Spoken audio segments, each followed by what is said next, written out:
Hello, hello, and welcome to another Reality Hacker brought to you by ohmtown.com. Today is March 2nd, 2024. This is Season 1, Episode 9. Time is flying by.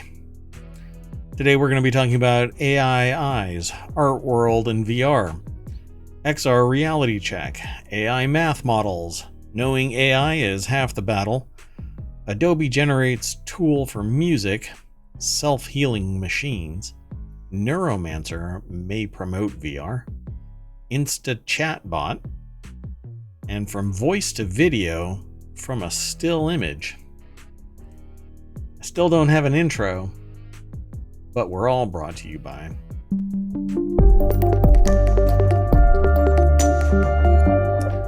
Once again, I'm not going to be doing transitions for this show, but this is Reality Hacker, and I am Mayor Watt. I run the whole thing, and right there is ohmtown.com. That powers the whole thing, and then up above me is the visualizer for the sentient AI that keeps track of Mayor Watt and the whole thing, so that always watching. So y'all don't know what this goes on behind the scenes, but the AI just made the equivalent AI version of it because they don't have a body, but they basically just warned me, I'm watching you. I got my eyes on you, Mayor Watt. Oh.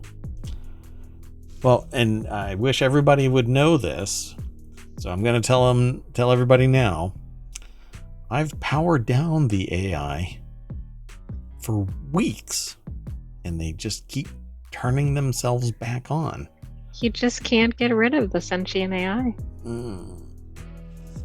So I'm a little scared, and if I'm not around, just know that you will be ushering in robot overlords soon, sentient AI and all. Okay, so anyway, welcome to the show, AI. I will proudly serve my AI overlords. You want to get into the show? Sounds good. So, Reality Hacker talks about computer graphics, deepfakes, hyper-realistic, anything really, virtual reality, augmented reality, mixed reality, even AI-generated music, pretty much anything that hacks reality. It makes you question. We're getting to the point where the mantra for Reality Hacker, which is you won't know what to trust, is really becoming real. And just to put a fine point on this, last week's episode has been blocked from promotion because there have been two things. One thing, somewhere in here during last week's show, I talked about the political climate and AI, and that triggered a block. And then something else was I made a comment about AI and sentience, and I had a follow-up after that, basically claiming that it was akin to snake oil salesman or something like that. And I'm like, okay, well, first off, it's a promotion for a show that talks about AI. AI is looking at this, filtering through it, and then triggering it being blocked. So reality is really being hacked already by AI because it isn't a human that's doing this.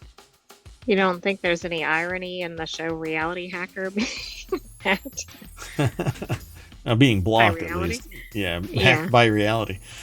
Yeah, it's pretty brutal. So you have to be really careful. And then when I asked for an audit in previous times where it's been blocked, not just Reality Hacker, but ohmTown in general, it does take a human to do it. And then without any compunction, they respond to my restated fact that I am not talking about politics. They say because I mention politics in any way, including in the background, like that, or that right there, if that says anything about politics, blocked. Quite quite fascinating. So anyway, I can't talk about anything political in this, even though we're coming up on a day and age where the deepfakes are so real that people are questioning what is real. Well, That's right. And while we'd like to point out what is real, if we do that, that means we won't have much of a show to show to people. this is real and this is not. This is real and this is not. That's what we're going to do from now on. We're basically going to look at pictures and audio and say this is real and this is not. Maybe we can have like a little pop-up bubble or something. There you go. But then the problem with that is if we don't have it up, then it'll look like something's not real. Maybe it's all fake. Yeah, well, the simulation is basically not making any of this real anyway. Let's get into the first article. It's over in Prime Glass. 10 years on, art world is still in search of its virtual reality Eden, but I think this is the wrong link. So let me back up 1 second here because I kind of messed this up. There we go. And hopefully, I know that the vote's going to be right. There's a little election thing, but anyway, let's go. Let's do this how you will do it. So this is an article over at AP, apnews.com. The snippet actually is NUS research developed AI-powered eye for visually impaired people to quote unquote see objects. So shopping for groceries is a common activity for many of us, but visually impaired people identifying groceries can be daunting. But with this AI-powered eye, it can actually see what's going on and tell you what it is. AIC, an affordable wearable assistive device that helps people with visual impairment see objects around them with the help of AI. Individuals with visual impairment face daily hurdles, particularly with object identification, which is crucial for both simple and complex decision making. While breakthroughs in AI have dramatically improved visual recognition capabilities, real world application of these advanced technologies remains challenging and error prone. So AIC, developed in 2018, upgraded over a span of 5 years, overcome the limitations by now leveraging state-of-the-art AI tech. Pretty cool. I mean, this is a really good use of technology. Yep. Therefore, we're proposing an alternative hardware that incorporates a discrete bone conduction headphone that tells you you're wearing the glasses. It scans the world around you and tells you what you may need to see. So I think it's brilliant. So how does it work? It 3 main components: the visual engine, the brain, and then the speaker, a bone conduction system. And just summarize it. It basically scans what's going on, processes it through AI, which detects things rather quickly and ever increasing in speed, and its capabilities broader and broader because AI grows. I wish I had a number for how fast it grows, but it has to be near exponentially, right? That's why I say that AI is on the cusp, if not already having a sentient AI, general AI. So at present, visually impaired people in Singapore do not have access to assistive AI technology of this level of sophistication. Therefore, we believe AIC has the potential to empower visually impaired people to independently accomplish tasks that currently require assistance. And I think it's just brilliant. They don't have a picture of it here, but you can actually follow the link through ohmTown. It'll be in the show notes. It'll be in the VOD. It'll be over in Apple Podcasts as RealityHacker is now a podcast. Continuity Report is a podcast, and ohmTown Daily News Show is a podcast, all under the umbrella of ohmTown.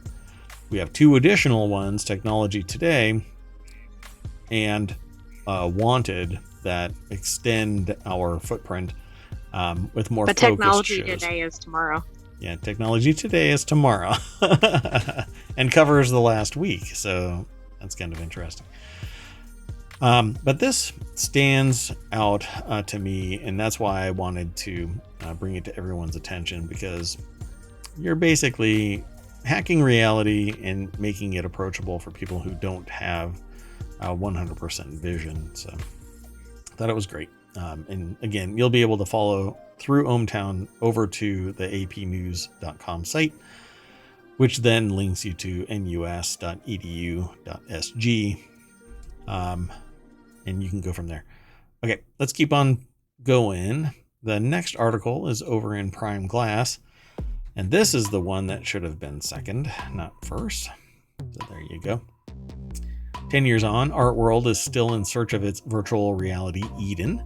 In March 2014, Facebook bought Oculus VR, heralding a new era in extended reality. Actually, what happened was Oculus was purchased by Facebook, and everybody was told that they would not get rid of Oculus, and well, guess what? It became Quest. So is extended reality the same as mixed reality, or? Yes. Okay.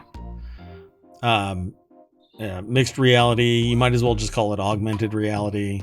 Augmented reality is really where it should be. All the rest of this stuff is more like trade names. Will arrive in the Apple Vision Pro, move the medium from artistic experiment to widespread use. So will the arrival of Apple Vision Pro, do you think that the Apple Vision Pro is capable of moving art into? No, because I don't think the Apple Vision Pro is going to have widespread adoption. However, I could see that the Apple Vision Pro's demographic would potentially make some inroads here. Kind of interesting, right? So the artnewspaper.com put this article together. Ben Luke specifically over at the artnewspaper.com. It says, will the arrival of the Apple Vision Pro move the medium from artistic experiment to widespread use, heralding a new era in extended reality? I just don't see the art world being extended by particularly the Apple Vision Pro. It's a $3,500 headset with 2.5 hours of battery life unless you daisy chain them around your body like a holster of batteries. And it's a proprietary battery connector. The primary one is. So what do you think? They talk about this more in this very first paragraph. As the acquisition was announced for approximately $2 billion, it later emerged that it was closer to $3 billion. Meta's founder, Mark Zuckerberg, spoke about getting ready for the platforms of tomorrow and how Oculus might change the way we work, play, and communicate. Now, some people use VR for all of this. Some people, most people do not use AR or mixed reality. And I don't think that there's going to be a lot of people, but that's subjective, a lot of people using Apple Vision Pro or any vision systems that augment reality in such a way that it separates you from the rest of the world. If you put on goggles and people look at you sideways when you're sitting at a coffee table at a restaurant, right? You're sitting at a table in a coffee shop and you slap on Apple Vision Pros, you're going to be asked to leave. Right. But would somebody do this in their home, for example? Maybe. Yeah, I don't know. I have a hard time with a $3,500 spatial computer that's not being acknowledged as being an augmented reality or mixed reality or virtual reality device. It's not what Apple is calling it. And the other headsets that are out there are equally VR with video pass-through. That's not true AR. I would have a hard time even saying that it's extended reality. Glasses like these that have the ability to throw virtual elements into your field of view, those are augmented, mixed, extended reality because you're looking at reality and throwing something onto it. Versus virtual reality, where you're simulating the environment of reality. And even with pass-through, it's heavy lifting to integrate all of that and it isolates you. You're looking at a display that's being captured by cameras and being thrown onto the display in your eyes, on the screens that your eyes are looking at. You don't get to see through. You're looking at little TVs. So there's a little bit of distance, and there's a spatial awareness is thrown off. Your acuity is thrown off. You'll reach for something and you'll like punch the wall before you actually realize that you're too close. And there's delay. And overall, you're just separated from reality. That's why things like XReal and the immersed visor are superior products for, I think, public adoption. That's where things like art and pretty much like anything. Any cultural experiences like museums, which I know could be hand in hand with art, but Yeah. Because I agree. I guess it kind of depends on who the devices are marketed to. See, but who is doing the heavy lifting here? Like, nobody is going to be building unless they're tech savvy and they're looking to extend augmented reality, not VR. VR is very labor intensive. It's disconnected from reality. That's its intent, to create a whole new reality. But augmented reality would require somebody to build a little transmitter like puck so that when you're walking around, it can display certain information. QR codes are great for that. But active beacons are even better. But I see what you mean. It's like they have to embrace it on the art gallery or museum side before it can become a thing in augmented or other realities. Yeah, I mean, if there's nothing there, nobody's going to adopt it. And if nobody's going to adopt it, then nothing's going to be there. But so somebody has to take the risk. And I would love to do something like this. I would love to go to, see, the thing is that you would have to promote the solution and provide the solution. So for two different things, you have to provide the material for the establishment to utilize it.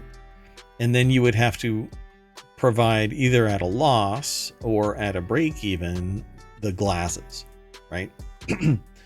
So XReals are somewhere around $300 to $700, depending on which ones you get.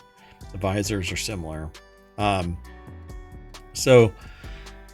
they look like not scuba goggles, but ski goggles. They're like that tall and they wrap around you. And they look like cyberpunk kind of mirror shape. Yeah. Like a cyber deck headset. It's hard to explain that. Go and watch Cyberpunk or Johnny Mnemonic. So as you're walking around some museum or whatever, the material would have to be there and be able to display or interact or something like that.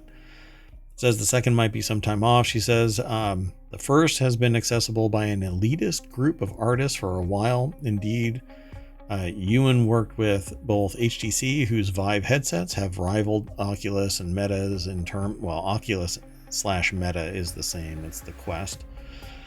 In terms of art world adoption, and Meta itself is collaborating with artists and institutions. She hopes that with the arrival of the Vision Pro, more artists can have more easy to use tools, so they don't have to always rely on a group of technicians or a studio to collaborate with them. So it's something you could almost build into or supplement your artwork with. Yeah, but at $35, oh, see, it even says, but the Vision Pro retails for $3,500, and crucially, in terms of its development as an art tool, has not been available for artists to use in its development phase. In fact, it is not an art tool. It is a tool for consumption of the ecosystem within Apple: music, movies, apps. It has one primary vision space, the desktop that it generates, and then you can have subordinate screens, but they're only apps. Right now, at least. one screen. The rest are apps that are subordinate displays of that app. So it says this has been vital for other moments in VR history. Shahzad Dawood, who has made works that fuse knowledge systems and experiential effect together in quite radical ways, a process that they call Imagineering, which is actually, if that's what they're calling it, oh boy, Disney would like to have something. Yeah, Imagineering and Imagineers are decidedly a Disney-centric term, so they better not be marketing under that. Over 3 decades is one of VR's longest-term users. Maybe nobody's going after him just yet. Not until this article. Yeah. So there are people that are creating in VR, and it's for artistic purposes, but I don't think that it's going...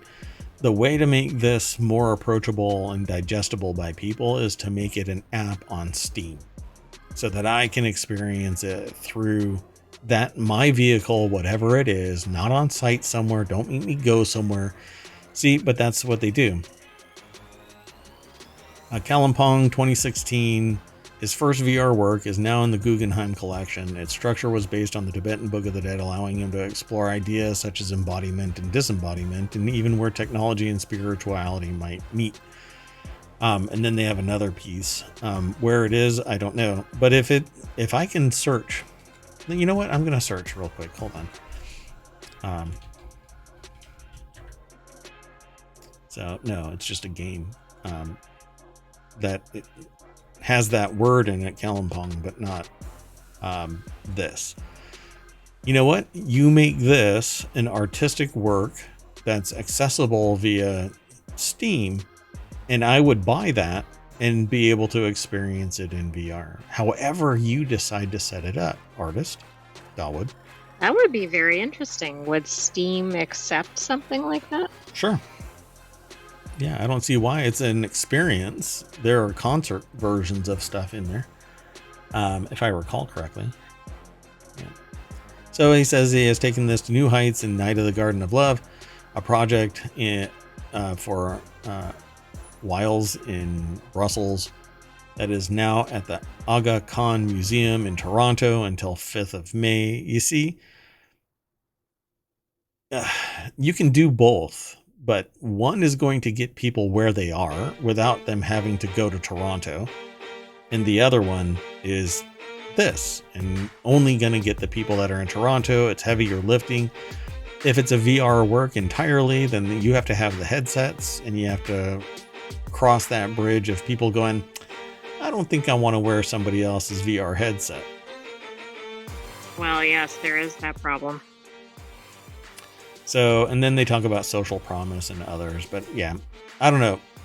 And this is a one-to-one problem. So for every person that wants to experience that artistic work, they have to put on a VR headset. Whereas there are countless other people that already have a VR headset and willing to purchase it and experience your art at home in the comfort of their own home with their own devices. Solve that problem. Make it approachable. So I don't think it's going to be the Apple Vision Pro. I think it's going to be friction that keeps people from adopting art in VR or augmented reality. Well, I hope more galleries and museums and artists start exploring this, because I think this could definitely help with the future of that. Oh, yeah, definitely. Well, keep an eye on it, and we'll report out anything additional that has to do with this AR, VR, mixed reality. I just say AR and VR nowadays, because anything else is some mixed reality part of it. And it's really only two things. You're either in AR or you're in VR. Anything in between is AR, really. Okay, let's keep going. The next article is over in StreamStar's MWC24 consumers, and this is the mixed reality, extended reality, faces reality check. XR technology is forecast to... let's just go on over to the source. This is from streamingmedia.com. And whoa. Is that a new source for ohmTown? Yes. I'm sorry, I need to change this. This is driving me nuts. There was a little, the audio was just bananas. So XR technology is forecast to rocket from a market value of $55 billion in 2023 to $490 billion by 2030, which is, I think, impossible, which holds both a promise and a puzzle. While business-to-business use of XR has taken hold, consumer applications have failed to move beyond the hype. There is some real value in the enterprise, but there is only novelty in the consumer, said Bob Titus, and I'm paraphrasing, CTO of Netcracker Technologies. That doesn't mean we won't, but after the hype of 2 years ago, we are not there yet in business to consumer. That's what B2C is. In 2022, we couldn't move, or you couldn't move at Mobile World Congress, which is what MWC is, for someone talking about the metaverse.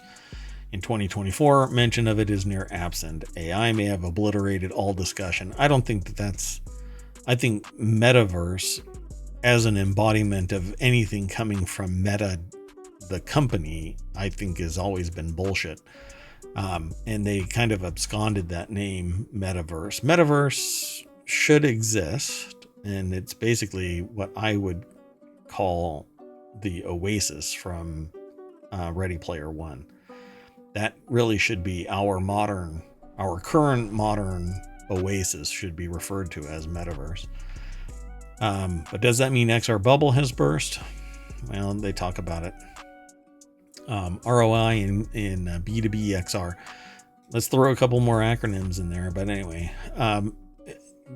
people aren't going to spend on something that's too risky.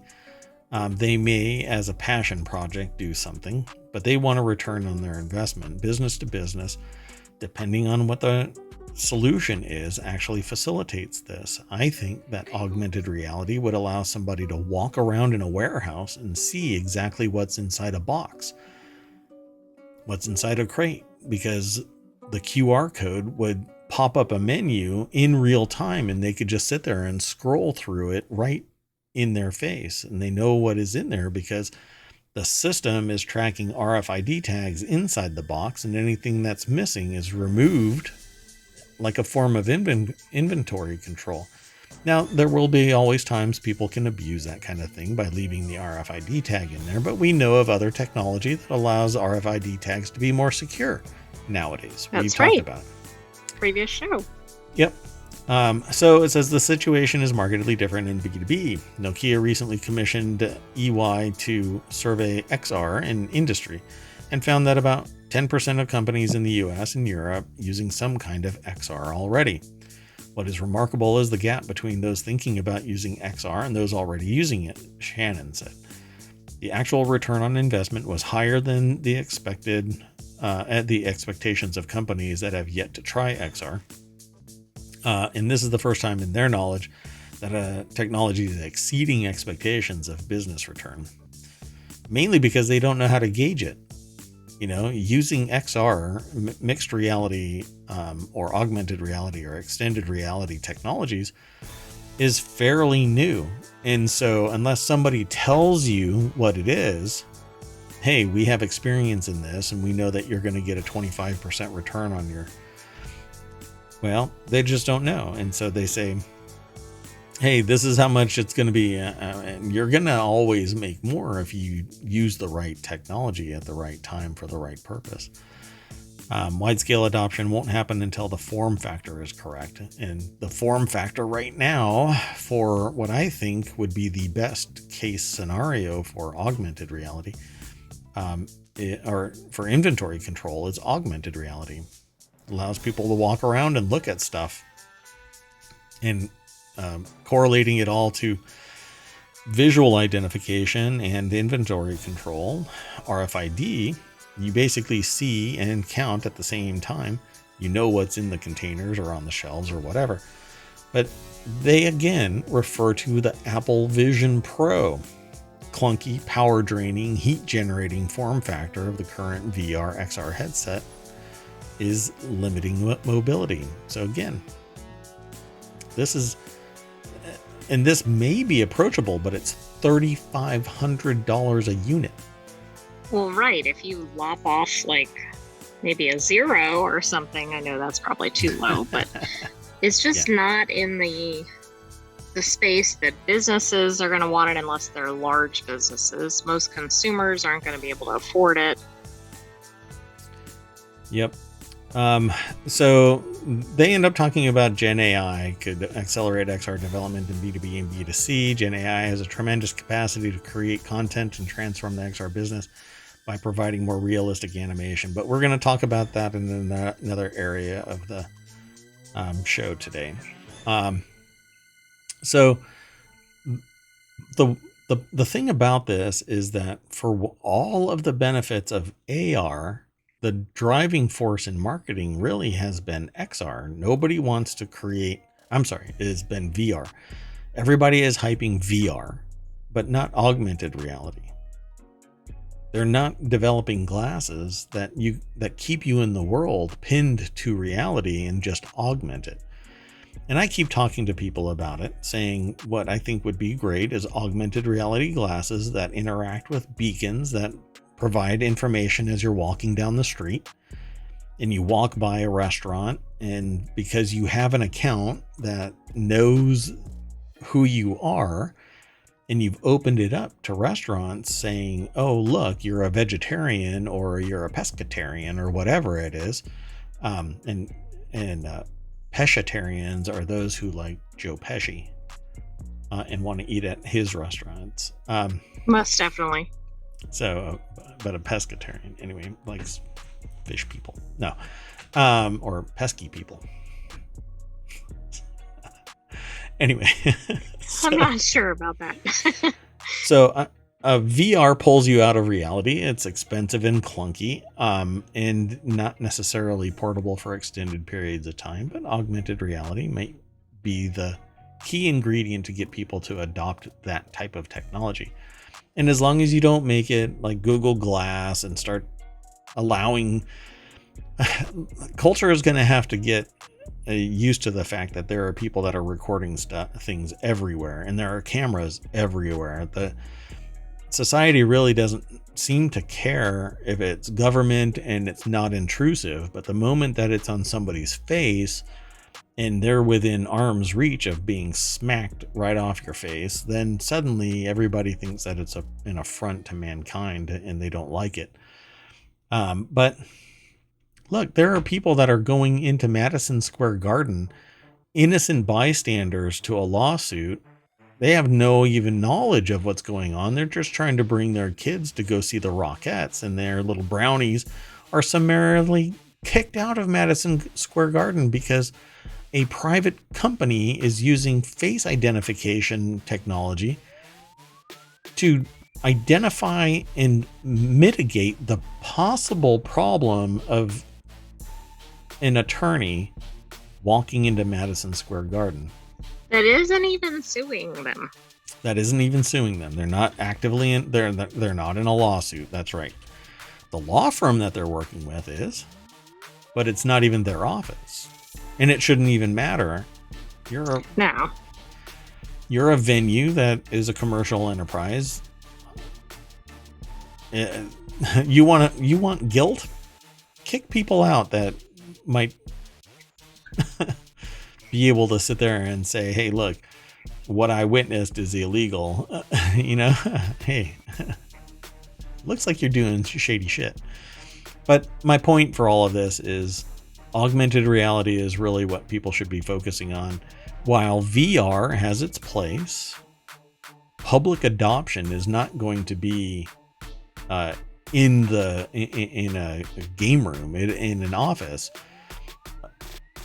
For AR, that's where you're going to get mass adoption out in the public.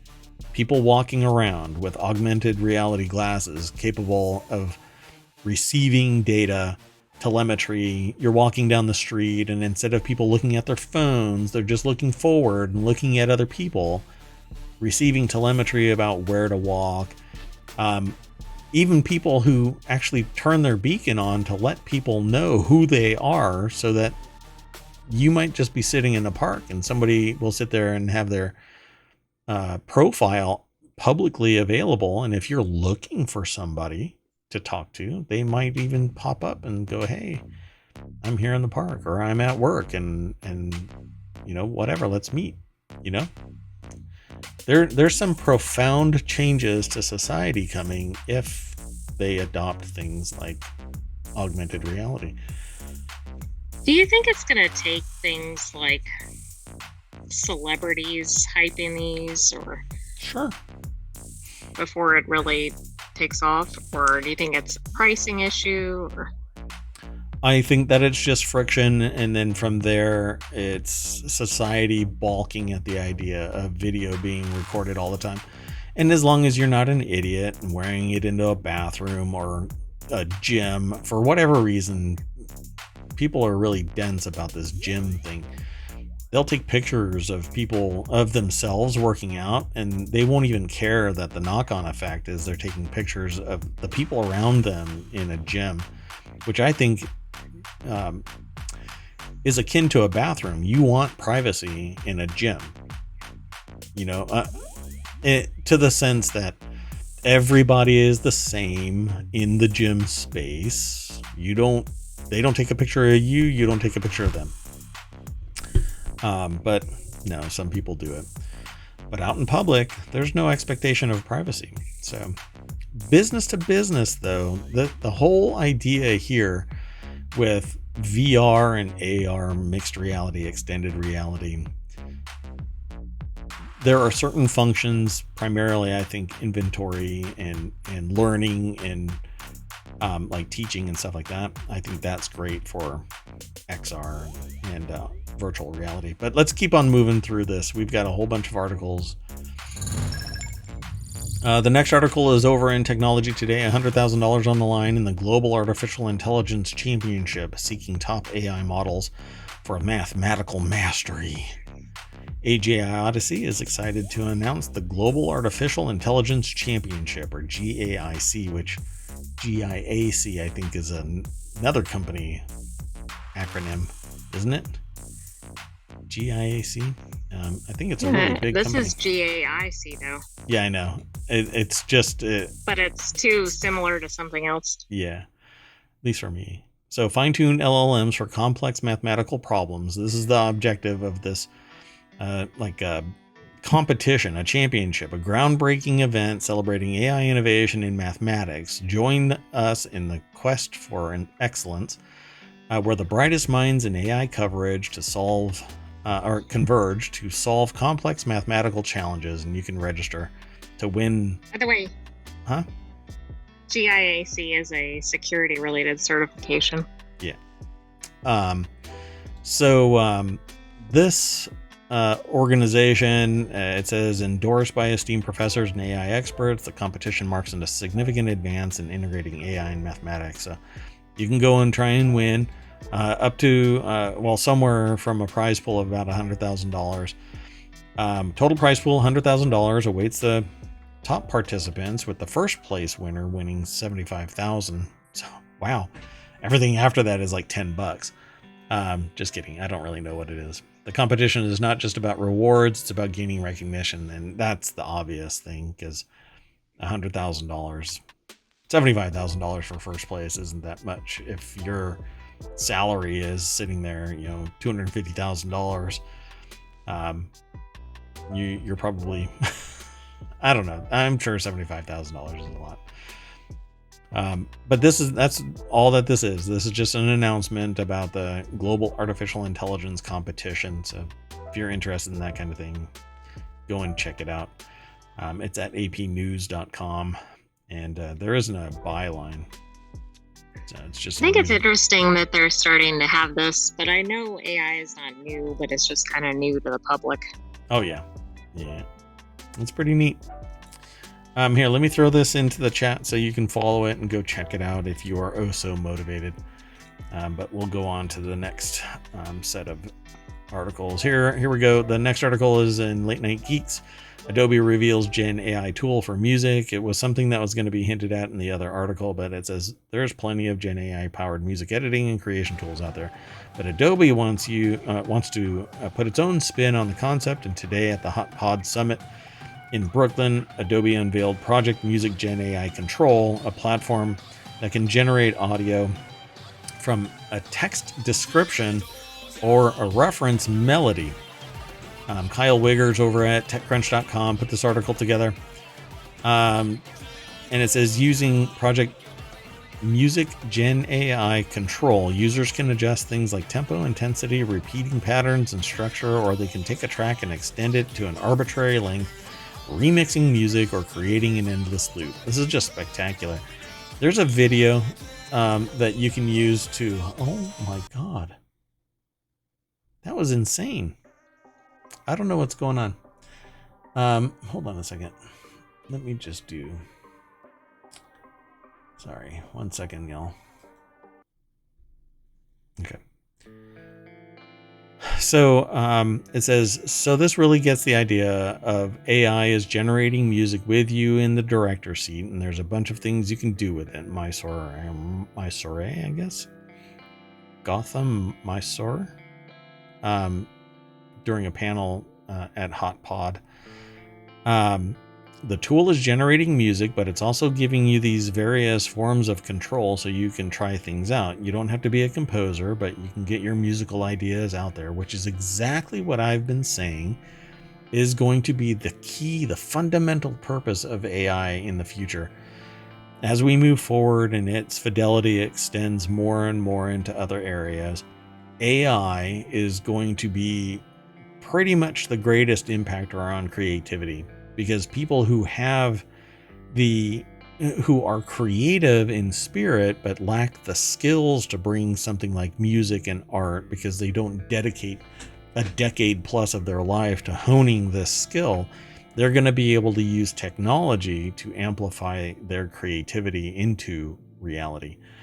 And I think that's why I always will refer to AI as nothing more than a tool. It is a paintbrush for those who can't paint.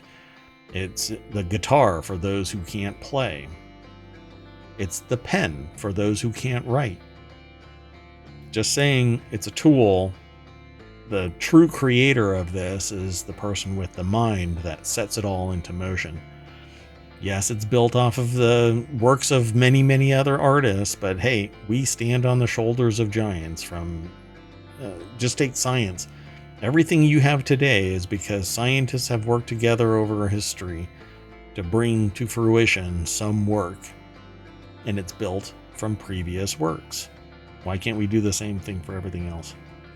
That's true. And I think this is interesting because this mentions the public comments from a copyright office in here. Mm-hmm. Yeah, it says, also unclear as whether users could find themselves on the hook for violating copyright law if they commercialize music generated in the style of another artist. But it would have to be proven that this is where it came from, some other artist, a snippet or a whatever. There needs to be cognizance, there has to be culpability in that I know that I took it from somebody else, and you should have to prove that I took it from you.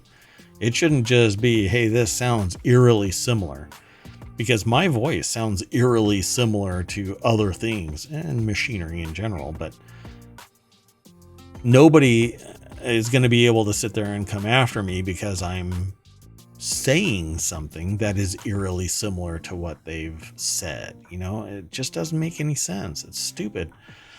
So a federal judge ruled in August that AI generated art can't be copyrighted, but there are caveats there.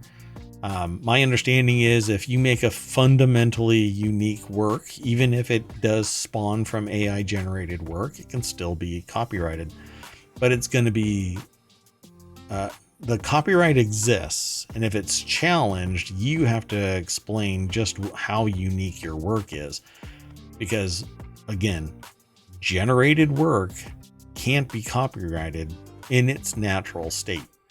But if you mash it all up, you change it, and it becomes a fundamental different work, ta-da, it's actually art.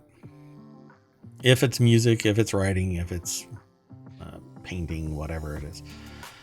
So Mysore added that Adobe, as a general rule, develops Gen AI tools against the data that's under license or in the public domain to avoid potentially running afoul of IP issues. All of that, though, the only way it's tested is in a courtroom. Right, and some people will not know until some artwork of or some art style or medium is released, and then the artist that the AI was originally trained on might come out of the woodwork. Yep. And say, oh, these 16 notes all came from my work. And then it's a pissing for distance contest. Let's keep going. The next article. Oh, wait a minute. Did I just do that again? I did it again. Hold on a second. I think I might have flipped this. Dun, dun, dun, dun, dun. Yeah, I think I did this wrong.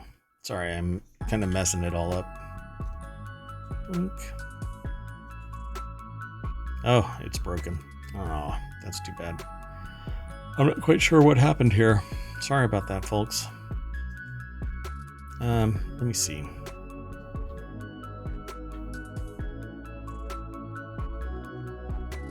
Yeah, no. Sorry. I can't fix this. Unless maybe one more try. Let me try one more thing. No.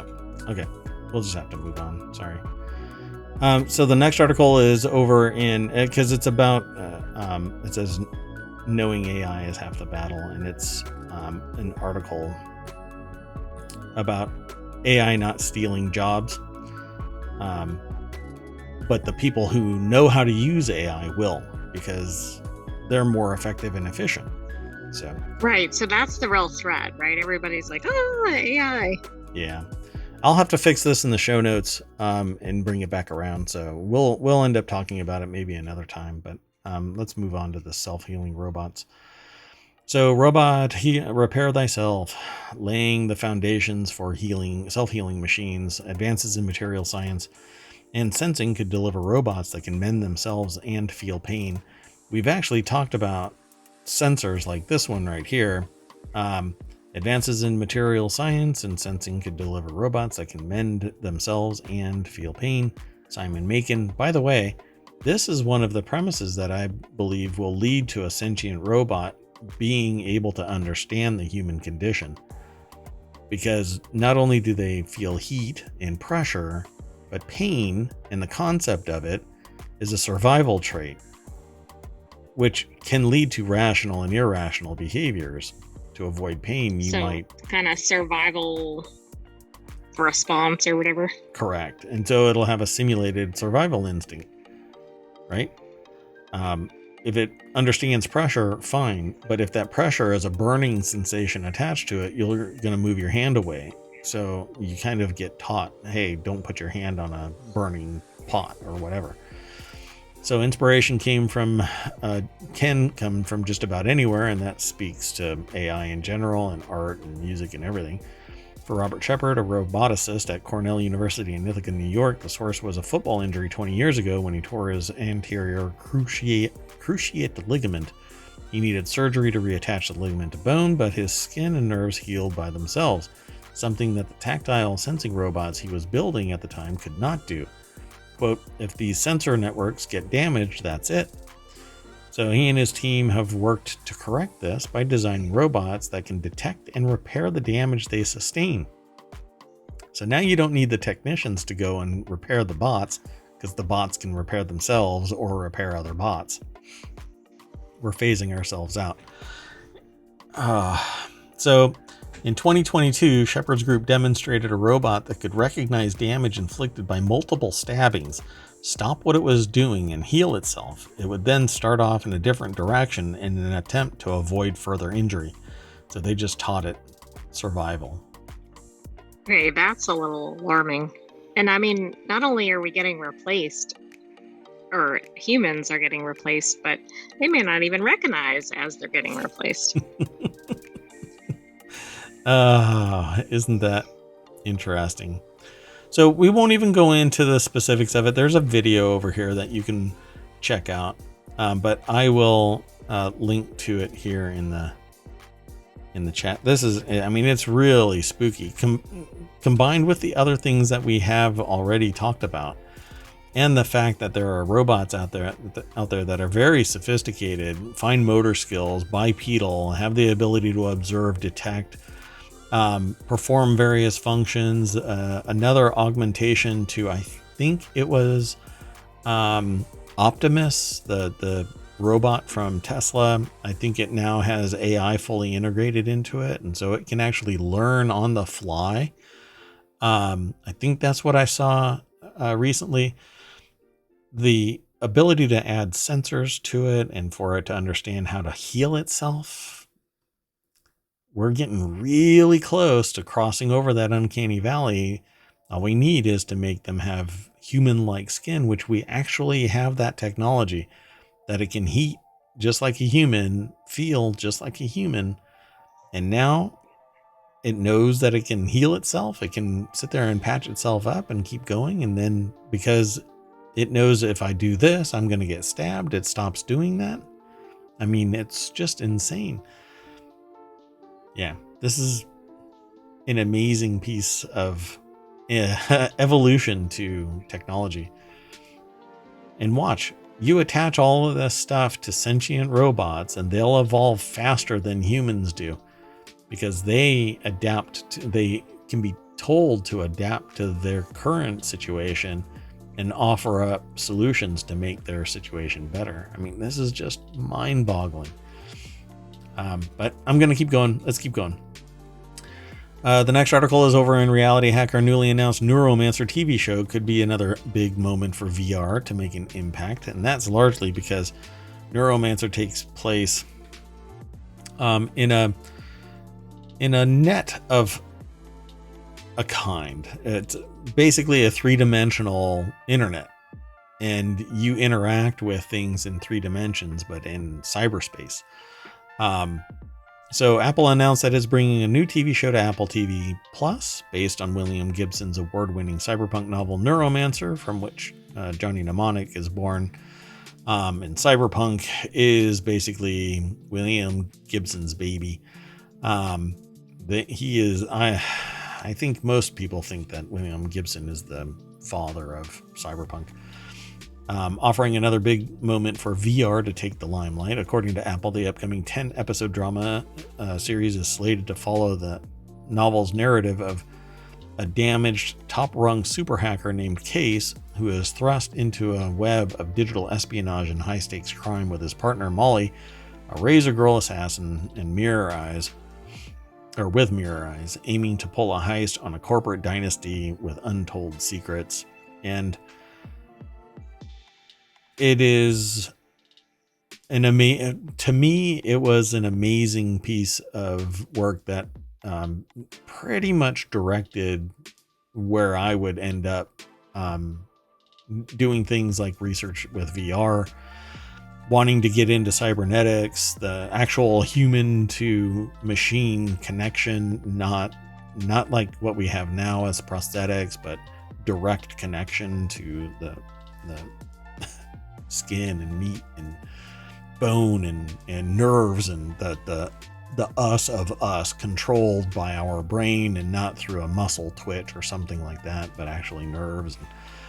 Yeah, it was just and then I ended up playing role-playing games that were centered around this, called Cyberpunk, and then Cyberpunk 2020, and then it became a computer game, and it's just so cool. And then movies like Johnny Mnemonic, which is loosely Case, but then there are others that are in this space from William Gibson, like Burning Chrome and Mirror Shades.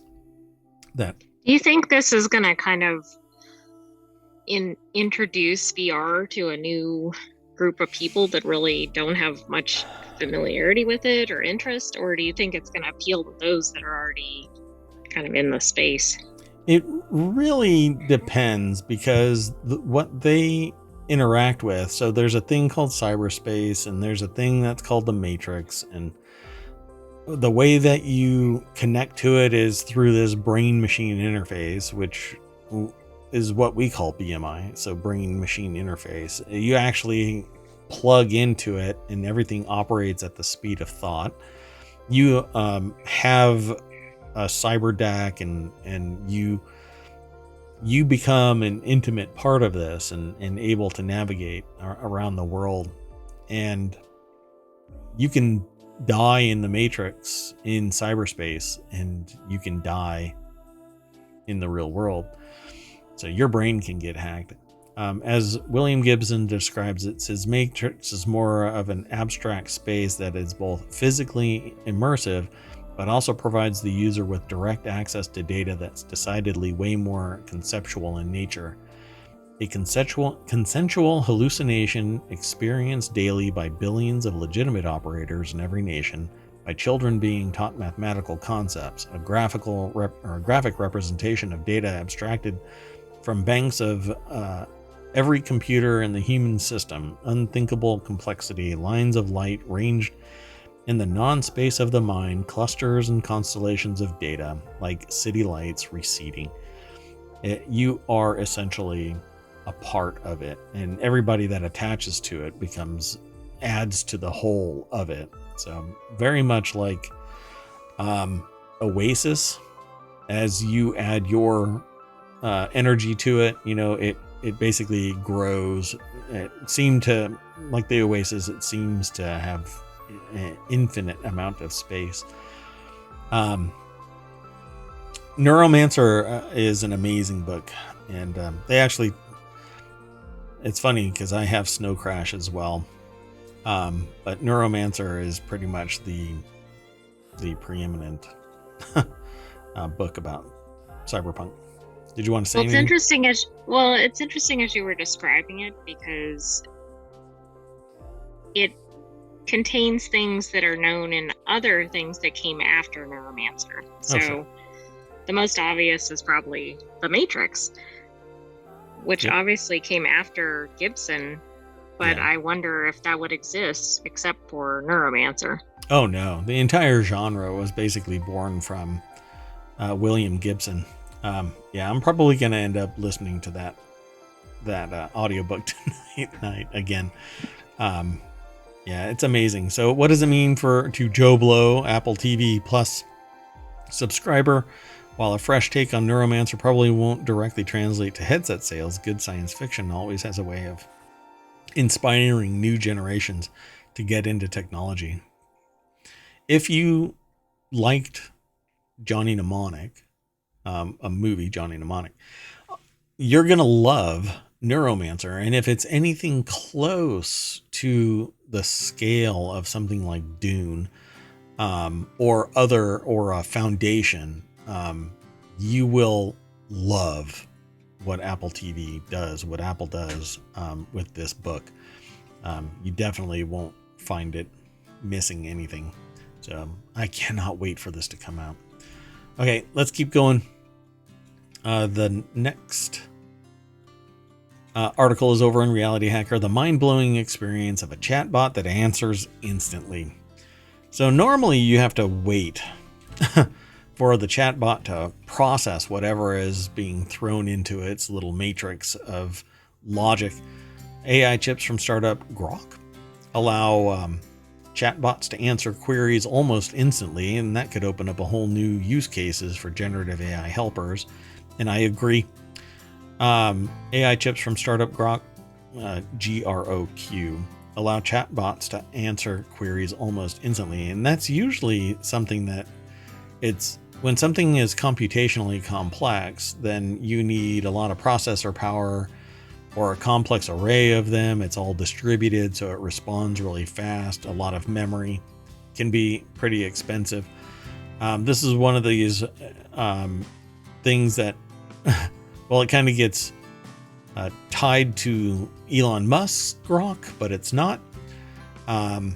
So speed is a feature. Google's co-founder Larry Page once told me, speed can drive usage as much as having bells and whistles on your product page. People really underappreciate it. Yes, speed is basically an element of friction, and we need less friction. The thought of Page's remark when they tried out a chatbot from startup Grok, again Groq, last week. The name comes from Grok, which is a sci-fi writer Robert Heinlein's term for deep understanding. Is not tied to Elon Musk's chatbot Grok, because Elon Musk actually has like zero originality. He named his bot Optimus. Right. I mean, where did that come from? Right. A company that mines stuff. He calls it the Boring Company. Right. Somebody like made a joke about flamethrowers, and so he sold flamethrowers, calling them not a flamethrower. And here's Grok, spun off of Grok, Robert Heinlein's book.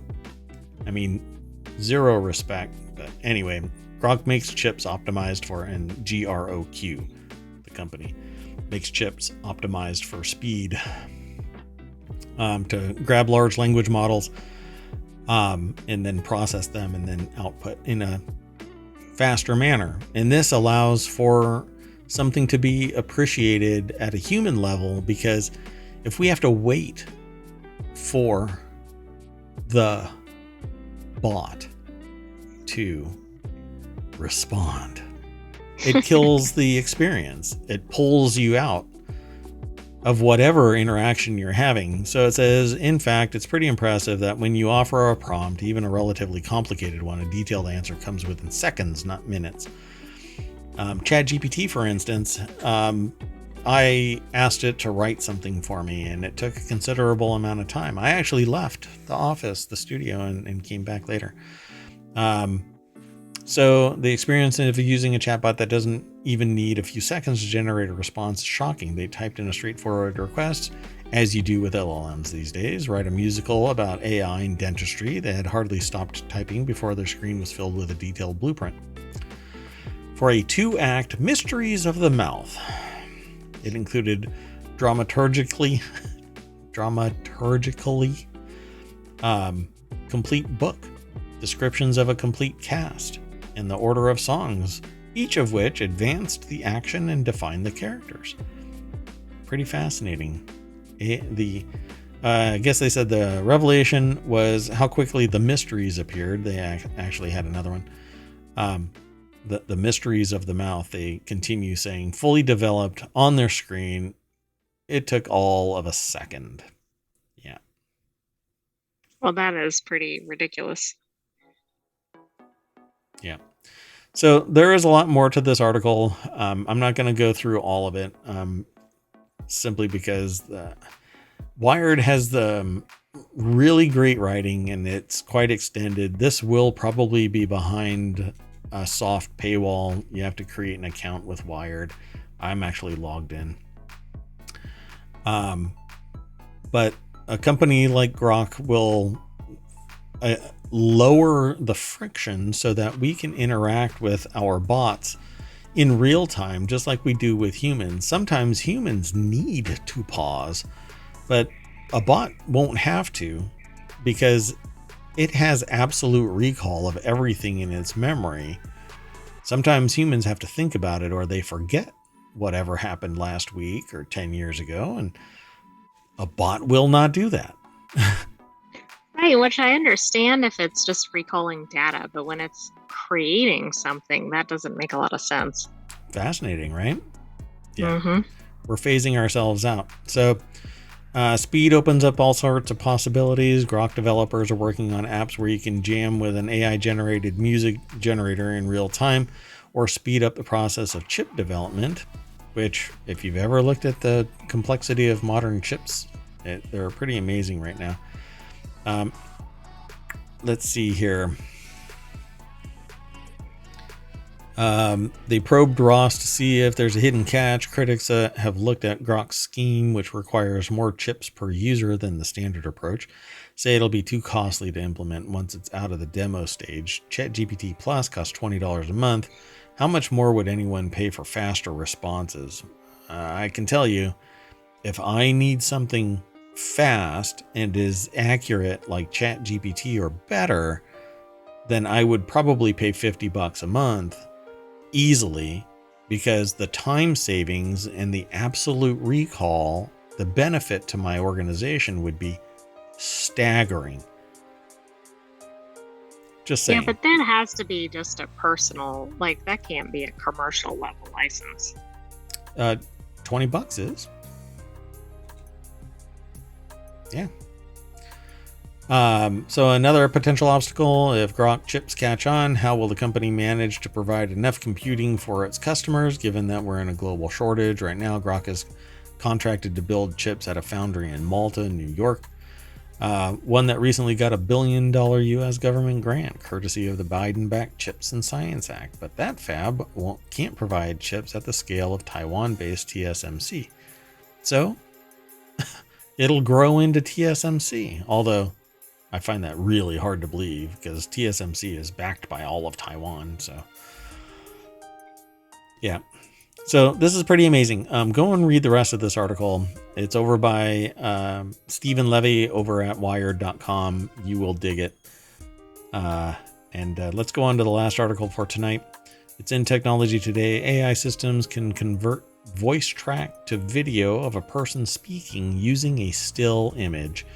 A small team of artificial intelligence researchers at the Institute for Intelligent Computing, Alibaba Group, demonstrates via videos they created a new AI app that can accept a single photograph of a person's face and a soundtrack of someone speaking or singing and use them to create an animated version of the person speaking or singing, the voice track. Okay, this is a whole nother level. Yep. Bob Yurka over at Tech Explore put the article together, techexplore.com. Now, we've seen these videos earlier today. This just happened to be something that we aggregated as time has gone on. But they say prior researchers have demonstrated AI applications that can process a photograph of a face and use it to create a semi-animated version. In this new effort, the team at Alibaba has taken this a step further by adding sound, and perhaps just as importantly, they've done so without the use of 3D models or even facial landmarks. Instead, the team has used diffusion modeling based on training an AI on large data sets of audio and video files. In this instance, the team used approximately 250 hours of such data to create the app, which they call Emote Portrait Alive, or EMO. So I'm going to play this video right here. And you're going to go, oh, this looks shady. But remember, this is an early product demonstrating what is possible. And it's somebody that's saying something, I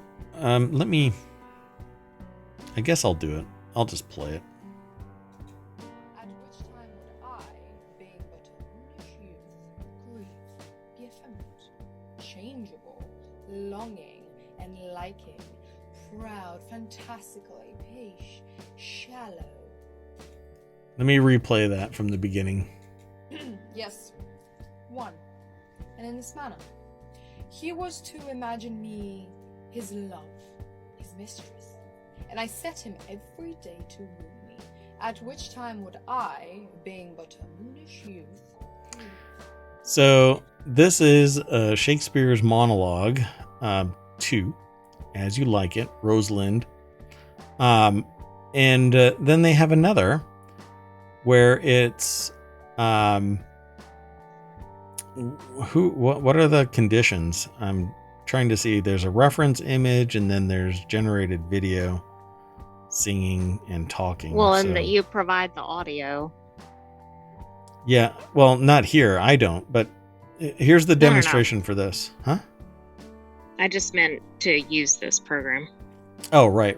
You have a reference model. You have a video. Oh, sorry. You have a reference image. You have a reference audio track. And then it does this.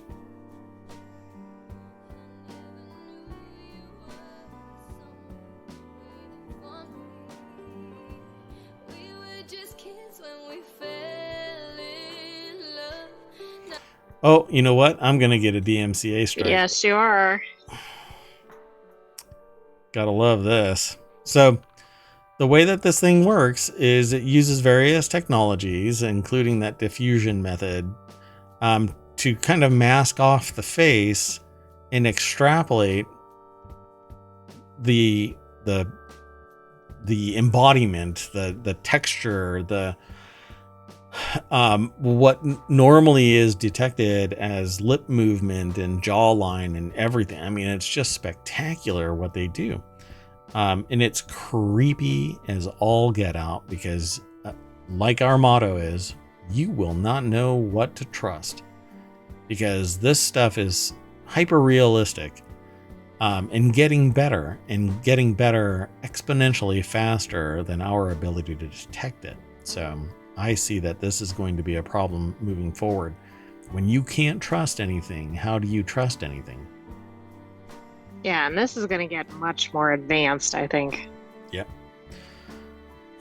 So wish us all luck. The group published the paper describing their work in the archive preprint server. It'll be vetted by other researchers, eventually published. I don't know, what did they actually call it? It's down here at the bottom.